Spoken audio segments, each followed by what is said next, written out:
अगर आप भी बिना किसी एग्जाम और बिना किसी इंटरव्यू दिए रेलवे के अंतर्गत इंटर्नशिप करना चाहते हैं तो आज की वीडियो आपके लिए ही होने वाली है, क्योंकि कैंडिडेट्स रेलवे की तरफ से अप्रेंटिस के फॉर्म निकाले गए हैं जो आपके आए हुए हैं साउथ ईस्ट सेंट्रल रेलवे के अंतर्गत, जिसके अंतर्गत आप अपना अप्रेंटिस कंप्लीट कर सकते हैं या इंटर्नशिप कंप्लीट कर सकते हैं। तो इसके लिए ऑफिशियल नोटिफिकेशन रिलीज कर दिया गया है, फॉर्म फिलिंग भी स्टार्ट हो चुकी है। तो चलिए वीडियो को स्टार्ट करते हैं, देखते हैं कि क्या आपका क्राइटेरिया रखा गया है। अगर एग्जाम नहीं होना है, इंटरव्यू नहीं होना है, तो किस बिहाफ पे आपका सिलेक्शन होना है, एजुकेशनल क्वालिफिकेशन कैसे कैसे है, एंड साथ ही आपको फॉर्म जो है वो कैसे कैसे फिल करना है। तो चलिए वीडियो को स्टार्ट करते हैं। जैसा कि मैंने आपको बताया कि आपके अप्रेंटिसशिप के फॉर्म आए हुए हैं साउथ ईस्ट सेंट्रल रेलवे के अंतर्गत, जिसके लिए आपका ये रहा नोटिफिकेशन जो 5 मई को रिलीज किया गया है रेलवे की तरफ से। इसमें आपको दिख जाएगा कि जो आपकी फॉर्म फिलिंग है उसकी डेट वो मेंशन की हुई है और वो है आपकी 5 मई से आपकी फॉर्म फिलिंग स्टार्ट हो चुकी है एंड लास्ट डेट आपकी रहने वाली है 4 जून। तो 4 जून से पहले पहले जो भी कैंडिडेट्स रेलवे के अंतर्गत इंटर्नशिप करना चाहते हैं वो 4 जून से पहले पहले आवेदन कर लें। ये रही आपकी ऑफिशियल वेबसाइट जिसके अंतर्गत ही आपको आवेदन करना है इंटर्नशिप या अप्रेंटिसशिप के लिए। अब बात करते हैं आपकी वैकेंसीज की जो आपके यहाँ पे डिवीजन वाइज यहाँ पे आई हुई है। एक आपका यहाँ पे रायपुर का डिवीजन है, एक आपका फिर रायपुर के अंतर्गत दूसरा डिवीजन यहाँ पे आया हुआ है, ठीक है। एक आपकी रिपेयर शॉप का भी है इसमें और एक आपका है डीआरएम ऑफिस का। तो इसके अंतर्गत पहले बात करते हैं डीआरएम ऑफिस रायपुर डिवीजन के अंतर्गत आपके यहाँ पे बहुत सारे ट्रेड आए हुए हैं। जैसे आपको दिख जाएगा वेल्डर है, टर्नर है, fitter, electrician, stenographer Hindi English, health and sanitary inspector, COPA, machinist, mechanical diesel, blacksmith, hammerman, mason, pipeline fitter, carpenter, painter, electronics mechanic, ये सारे यहाँ पे ट्रेड आए हुए हैं। टोटल आपके 18 ट्रेड इसके अंतर्गत आए हुए हैं जिसके अंतर्गत आपका सिलेक्शन होना है। और यहाँ पे आपकी वैकेंसी आई हुई है, यानी जिस स्टेट के लिए जितनी वैकेंसी रिलीज की गई है रेलवे की तरफ से वो यहाँ पे मेंशन की गई है। टोटल अगर मैं बात करूँ आपके डीआरएम ऑफिस रायपुर डिवीजन के अंतर्गत तो आपकी 1363 वैकेंसीज इसके लिए आई हुई हैं जो आपकी यहाँ पे कैटेगरी वाइज आपको मेंशन करी हुई मिल जाएंगी। जनरल के लिए अलग है, ईडब्ल्यूएस के लिए अलग, ओबीसी के लिए अलग, एससी एसटी के लिए अलग वैकेंसी यहाँ पे आई हुई है। फिर दूसरा जो रायपुर के अंतर्गत ही जो रिपेयर शॉप के लिए आपकी अलग से वैकेंसी आई हुई है उसके अंतर्गत आपके जो ट्रेड रहेंगे वो रहने वाले हैं fitter, welder, machinist, turner, electrician, COPS, stenographer Hindi and English. और यहाँ पे अगर मैं बात करूँ टोटल वैकेंसीज की तो ये आपकी है 281 वैकेंसी आई हुई है और ये रही आपकी कैटेगरी वाइज यहाँ पे वैकेंसी। जो आपकी रिजर्व कैटेगरी है, अनरिजर्व कैटेगरी है, उसके अलावा आपके यहाँ पे पीडब्ल्यूबी और एक्स सर्विसमैन के लिए भी वैकेंसी आई हुई है। तो ये था आपका वैकेंसीज का डिस्ट्रीब्यूशन और आपकी एप्लीकेशन फॉर्म की फिलिंग की फर्स्ट डेट यानी starting date and last date.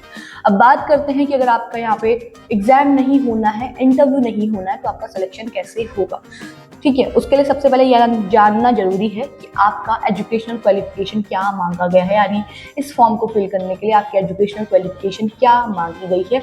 उसके बाद ही हम यहाँ पे सिलेक्शन प्रोसीजर जान पाएंगे। तो बात करें अगर आपकी एजुकेशनल क्वालिफिकेशन की तो यहाँ पे आपसे 2 चीज़ें मांगी गई हैं, एक आपकी एजुकेशनल क्वालिफिकेशन, एक मांगी गई है आपकी टेक्निकल क्वालिफिकेशन। अगर मैं बात करूँ एजुकेशनल क्वालिफिकेशन की तो आपसे मांगा गया है आपका 10th यहाँ पे कंप्लीट होना चाहिए मिनिमम 50% मार्क्स के साथ, ठीक है। आपका 10th कंप्लीट होना चाहिए 10+2 सिस्टम के अंतर्गत मिनिमम 50% मार्क्स के साथ।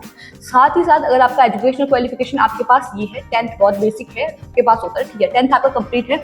अब बात करेंगे टेक्निकल क्वालिफिकेशन की जो मांगी गई है आईटीआई, यानी आपका 10th के साथ आपका आईटीआई कंप्लीट होना चाहिए इन रेलेवेंट ट्रेड, यानी जो यहाँ पे जितने सारे ट्रेड आपको मेंशन किए हुए मिल रहे हैं यहाँ पे 18 है, नीचे आपके 8 ट्रेड यहाँ पे हैं, तो इन ट्रेड के अंतर्गत आपका आईटीआई होना चाहिए, ठीक है।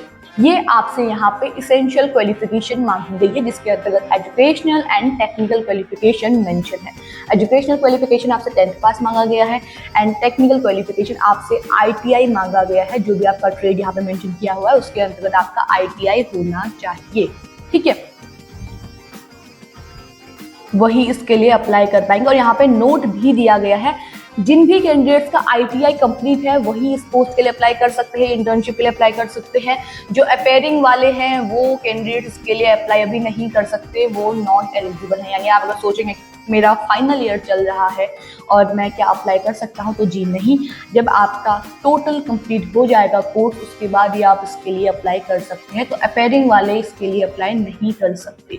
अब बात करेंगे आपकी एज लिमिट की, तो मिनिमम एज आपसे मांगी गई है 15 ईयर्स एंड मैक्सिमम मांगी गई है 24 ईयर्स। ठीक है, मिनिमम आपकी 15 ईयर्स और मैक्सिमम 24 ईयर्स। तो 24 ईयर्स से ज़्यादा आपकी एज नहीं होनी चाहिए। उसके बाद आपको यहाँ पे एज रिलैक्सेशन यानी उम्र में छूट भी दी गई है। जो दी गई है SC एंड ST वाले कैंडिडेट्स को 5 साल यहाँ पे एज रिलैक्सेशन दिया जाएगा, 5 साल का। OBC के लिए 3 इयर्स का and ex serviceman PWBD candidates के लिए 10 इयर्स का आपको यहाँ पे एज रिलैक्सेशन दिया जाएगा, यानी उम्र में छूट। और ये इस टेबल पे मेंशन किया गया है कि आपकी एज कब से कब तक कैलकुलेट होगी। मिनिमम एज क्या होनी चाहिए, वो मंथ क्या होना चाहिए, वो ईयर क्या होना चाहिए, वो डेट क्या होनी चाहिए एंड मैक्सिमम एज। और जो आपकी एज है वो 5 मई से ही यहीं पे कैलकुलेट होने वाली है। ठीक है, मिनिमम भी 5 मई से ही कैलकुलेट होगी, मैक्सिमम भी जो है वो आपकी 5 मई तक ही कैलकुलेट होने वाली है। यहाँ पे ये आपका यहाँ पे दिया गया है एज क्राइटेरिया। अब यहाँ पे कहा गया है अगर आप यहाँ पे एज में रिलैक्सेशन का फायदा उठाते हैं, आपको वो चाहिए, तो आपको यहाँ पे अपना कास्ट सर्टिफिकेट शो करना होगा। जब आप फॉर्म फिल करेंगे तो आपको अपना कास्ट सर्टिफिकेट यहाँ पे फिल करना होगा। SC ST वालों को, PWBD कैंडिडेट्स को, एक्स सर्विसमैन को यहाँ पे अपना कास्ट सर्टिफिकेट देना होगा, और जो OBC वाले कैंडिडेट्स हैं उनको नॉन क्रीमी लेयर का सर्टिफिकेट देना होगा। ठीक है, तभी आपको यहाँ पे एज रिलैक्सेशन दिया जाएगा। उसके बाद बात करें अगर आपके ट्रेनिंग पीरियड की, तो 1 साल की आपके यहाँ पे ट्रेनिंग होने वाली है। ठीक है, 1 साल की आपकी ट्रेनिंग होगी, उसके बाद आपकी अप्रेंटिसशिप कंप्लीट मानी जाएगी। अब सबसे महत्वपूर्ण बात सिलेक्शन प्रोसीजर, यानी जब आपका एग्जाम नहीं है, इंटरव्यू नहीं है, तो सिलेक्शन कैसे होगा। एजुकेशनल क्वालिफिकेशन हम जान गए हैं, तो अब बात करते हैं आपके सिलेक्शन प्रोसीजर की।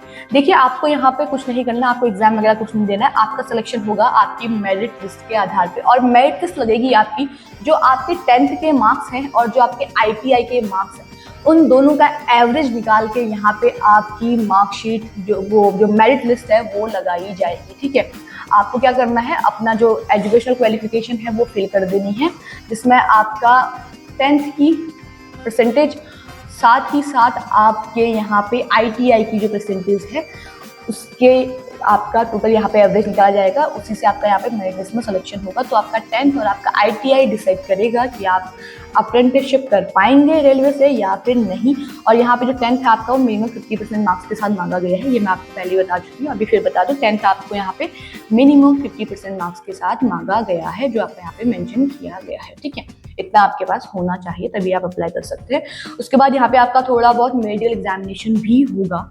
ठीक है, गवर्नमेंट रूल के अकॉर्डिंग और जो रेलवे ने रूल बना रखा है उसके अकॉर्डिंग आपका यहाँ पे मेडिकल एग्जामिनेशन भी होगा। जब आपका मेरिट लिस्ट में नाम आ जाता है तो आपका यहाँ पे मेडिकल एग्जामिनेशन भी होगा, और वो भी आपको यहाँ पे क्वालिफाई करना है, यानी आप अपने मेडिकल एग्जाम में फिट होने चाहिए, फिजिकली फिट होंगे तभी आपका यहाँ पे सिलेक्शन होगा। और 1 साल का आपका यहाँ पे जो इंटर्नशिप है या अप्रेंटिसशिप है वो होने वाली है।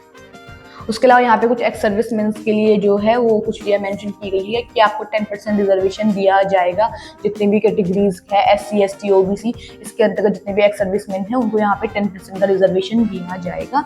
लास्ट डेट आपकी रहने वाली है 4 जून। 4 जून से पहले आपको उसके लिए अप्लाई कर लेना है। उसके बाद लास्ट में आपको कुछ यहाँ पे इंस्ट्रक्शंस दिए हुए हैं कैंडिडेट्स के लिए। ठीक है, रेलवे की तरफ से इस फॉर्म को फिल करने के लिए कुछ आपको इंस्ट्रक्शंस दिए हुए हैं और कुछ आपको यहाँ पे चीज़ें फॉलो करनी होगी। तो ये था आपका डिटेल नोटिफिकेशन जो आपका साउथ ईस्ट सेंट्रल रेलवे के द्वारा आया हुआ है, जिसमें आपको यहाँ पे इंटर्नशिप के लिए मौका दिया जा रहा है या अप्रेंटिसशिप के लिए मौका दिया जा रहा है रेलवे के अंतर्गत। 4 जून आपकी लास्ट डेट रहने वाली है फॉर्म फिल करने की। तो 4 जून से पहले अगर आप जितने भी यहाँ पे ट्रेड मेंशन किए गए इसके अंतर्गत आपका ITI है और आप 15 से 24 साल के बीच में आपकी उम्र है, और अगर आप रिजर्व कैटेगरी वाले हैं तो आप एज रिलैक्सेशन के अकॉर्डिंग अपनी एज कैलकुलेट कर सकते हैं। अगर आपकी उम्र उतनी है तो आप इस पोस्ट के लिए अप्लाई कर सकते हैं। इंटर्नशिप के लिए अप्लाई करने का जो लिंक है वो आपको हमारे डिस्क्रिप्शन बॉक्स में मिल जाएगा, वहाँ से आप सीधे अप्लाई कर सकते हैं। और जो उसका डिटेल नोटिफिकेशन है उसमें आपकी सारी चीज़ें मेंशन है, तो उसको भी आप डाउनलोड कर लीजिएगा। उसका जो लिंक है वो भी हमारे डिस्क्रिप्शन बॉक्स में आपको मिल जाएगा, वहाँ से आप जाएँ और सीधे इसको डाउनलोड कर सकते हैं। बाकी आज की इस वीडियो में इतना ही। ऐसे ही गवर्नमेंट जॉब से जुड़ी हुई और इंटर्नशिप से जुड़ी हुई जितनी भी इन्फॉर्मेशन आती हैं उनसे कनेक्ट रहने के लिए आप हमारे चैनल को जरूर सब्सक्राइब कीजिएगा। और अगर आपको ये वीडियो पसंद आई है तो इसे लाइक एंड शेयर कीजिएगा। Thank you.